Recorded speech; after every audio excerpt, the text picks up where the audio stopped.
बिस्मिल्लाहिर्रहमानिर्रहीम। अस्सलाम वालेकुम नाज़रीन इकराम, आप देख रहे हैं मेरा YouTube channel international political system IPS। नाज़रीन इकराम, आज हम honourable Lahore high court Lahore का एक लेटेस्ट फ़ैसला जो है वो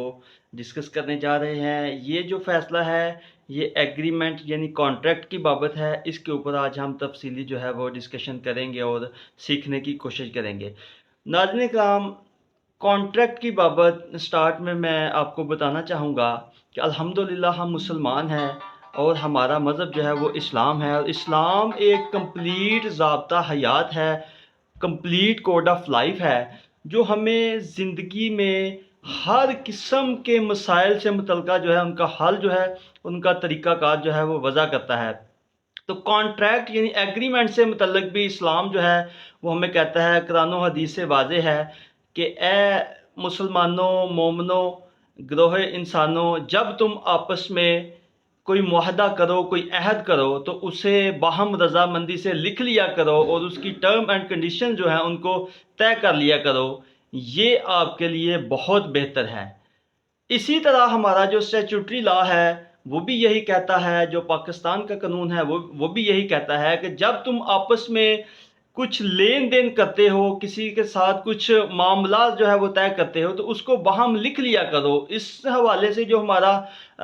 पाकिस्तान का कानून है वो इसकी जो है वो तरीक़ाकार सारा वज़ा करता है, बताता है कि अगर आप किसी के साथ कोई एग्रीमेंट कॉन्ट्रैक्ट करना चाहते हैं कि उसका क्या तरीका है, वो उसका मुकम्मल एक डिटेल जो है वो उसकी मौजूद है। तो आज हम जो बात करने वाले हैं वो कॉन्ट्रैक्ट से रिलेटेड है कि कॉन्ट्रैक्ट जो है जब वो लिखें तो वो किस तरह का लिखना चाहिए, और जो लेटेस्ट जो जजमेंट जिसके ऊपर आज हम डिस्कशन करने जा रहे हैं, इसका नंबर है 2023 LIC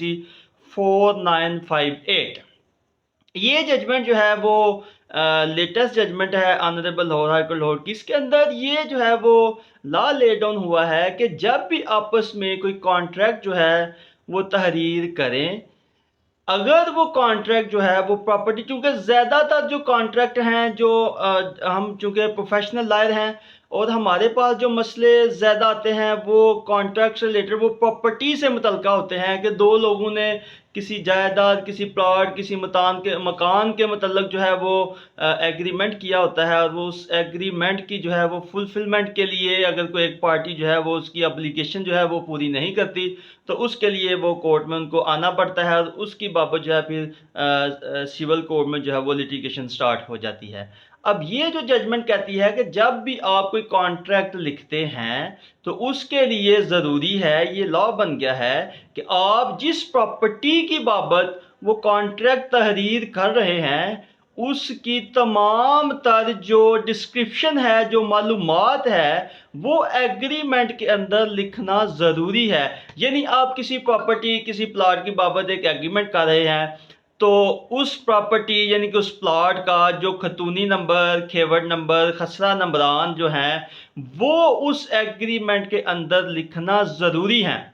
अगर आप उस प्रॉपर्टी की डिस्क्रिप्शन, उसका खसरा खतूनी जो है वो एग्रीमेंट के अंदर नहीं लिखते, तो आप कानूनी गलती कर रहे हैं। और इस तरह अगर आपने एग्रीमेंट तहरीर करते वक्त इन चीज़ों को, इस चीज़ को मद्देनज़र नहीं रखा, तो आप ये समझ लें कि आपको ऐसा एग्रीमेंट लिखने का कोई फ़ायदा नहीं है। कल को अगर एडवर्स पार्टी जो है वो आपकी इस एग्रीमेंट की जो रिक्वायरमेंट्स हैं वो फुलफ़िल नहीं करती, या ये मुआहदा जो है वो कंप्लीट नहीं होता, तो आप जो है अगर उसके ख़िलाफ़ कोई कानूनी चाराजोई करना चाहेंगे तो आप जो है उसमें को खातर खा जो है वो फ़ायदा हासिल, रिज़ल्ट जो है वो खातर खा हासिल नहीं कर पाएंगे। लिहाजा जब भी आप प्रॉपर्टी का किसी के साथ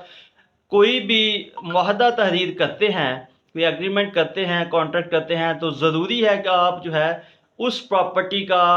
एक फ़र्द जो है वो रेवेन्यू रिकॉर्ड जो है वो हासिल करें। रेवेन्यू रिकॉर्ड से उसका खतूनी, खेवड़, खसरा नंबरान, कंप्लीट जो डिस्क्रिप्शन ऑफ प्रॉपर्टी है वो उस एग्रीमेंट के अंदर तहरीर करें, और उसके बाद उस एग्रीमेंट के अंदर आप उस प्रॉपर्टी का हदूद अरबा भी मेंशन करें। हदूद अरबा से मुराद है कि उस प्रॉपर्टी की सराउंडिंग क्या है, वो जो प्लाट, जो मकान या जो भी जगह है उसकी सराउंडिंग यानी मशरक, मगरब, शमाल, जनूब, उसमें क्या वहाँ पे वाक़या है वो भी आप उसके अंदर तहरीर करें। और यही एग्रीमेंट, यही कॉन्ट्रैक्ट जो है वो बेहतर कॉन्ट्रैक्ट है। और इस लेटेस्ट जजमेंट के अंदर ये जो है वो लॉ ले डाउन हो गया है कि अगर जो है आप उस एग्रीमेंट के अंदर प्रॉपर्टी की डिटेल जो है वो तहरीर नहीं करते, तो फिर आप कल को अगर कोर्ट में जाते हैं तो आप इस एग्रीमेंट से जो है वो खातर का फ़ायदा हासिल नहीं कर सकते। लिहाजा जब भी आपको प्रॉपर्टी ख़रीद करें, कोई कॉन्ट्रैक्ट लिखें, तो लाजमी है कि आप उस प्रॉपर्टी का पहले रेवेन्यू रिकॉर्ड चेक करें। रेवेन्यू रिकॉर्ड हासिल करने के बाद आप जो है उसके मुकम्मल डिटेल जो है वो उस एग्रीमेंट के अंदर लिख के तो ही उस एग्रीमेंट को कंप्लीट करें। और इस जजमेंट के आने के बाद अगर इस तरह के कोई एग्रीमेंट आते हैं जिनके अंदर प्रॉपर्टी यानी कि ऐसे लिख दिया जाता है जी, ये एक दुकान है, एक शॉप है, एक घर है, लेकिन उसकी आप बाउंड्रीज भी लिख देते हैं, लेकिन आप उसका जो रेवेन्यू रिकॉर्ड के अंदर नंबर है, खेवट खतूनी खसरा नंबरान है, वो तहरीर नहीं करते, तो वो जो एग्रीमेंट है उससे आपको नुकसान होगा बजाय इसके कि फ़ायदा हो। लिहाजा प्रॉपर्टी खरीदते वक्त एग्रीमेंट तहरीर, ये इस्लाम भी यही कहता है, हमारा स्टैट्यूटरी लॉ भी यही कहता है, और उसके ऊपर पूरा कॉन्ट्रैक्ट एक्ट है पाकिस्तान का जो इसको डील करता है, उसके अंदर सारे जो इसके इंग्रेडिएंट्स हैं वो भी तहरीर हैं कि किस तरह जो है एक एग्रीमेंट तहरीर होना चाहिए। तो एग्रीमेंट तहरीर करते वक्त कंजूसी ना करें, एग्रीमेंट को प्रॉपरली कंप्लीट तौर पे जो है वो तहरीर करें। उसके बाद जो है अगर आपको एडवर्स पार्टी जो है फुलफिलमेंट नहीं करती, यानी कि होता यह है कि बयाना ले लेते हैं, उसके बाद जो है वो जो एग्रीमेंट है प्रॉपर्टी की जो कीमत है वो इंक्रीज़ होती है, तो उनको कोई दीगर पार्टी जो है वो ज़्यादा पैसे दे रही होती है, तो ऐसी सूरत में जो पार्टीज़ हैं वो पहले वाला जो एग्रीमेंट है उसको भूल जाती हैं और नए सिरे से एग्रीमेंट कर लेती हैं, या दूसरे बंदे को ज़्यादा पैसे लेके प्रॉपर्टी सेल कर लेती हैं। लिहाजा